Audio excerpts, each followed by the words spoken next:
At nagdala ng babae si Snub sa taga Davao sa hotel. Huwag ka kasi tumawa. Nagdala ng babae si Snub sa hotel. 5 babae. So umiksena na naman si Righteous One. Ito, totoo to ah. Ito sabi ni Righteous One. Ito sabi ni Righteous One, oh. Kahit ganito ko, kaya ko kayong sabayan.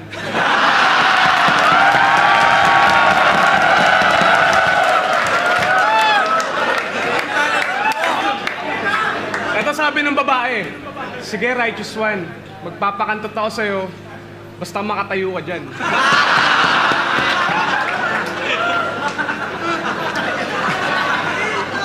Teka lang! Alam niyo, hulaan niyo ano ginawa ni Righteous One? Tol, mahirap tong video na to eh. 10 million views to pag lumabas ko na videoan ko lang yun eh. Tol, tumayo ka, di ba? As in pare, as in, dahan-dahan talaga.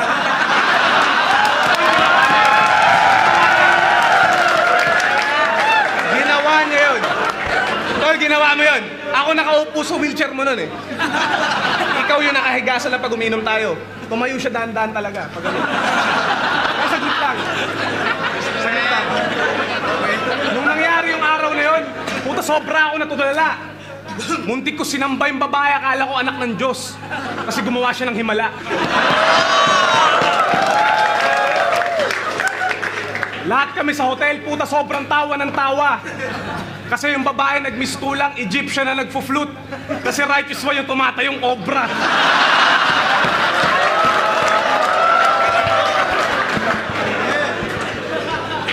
Tanga na, lumpo na nga lang, wala pang maisip na matino. Umasa ka pang kakantutin mo yung babaeng yun, ay puta pati ethics mo, hindi na pwedeng tumayo.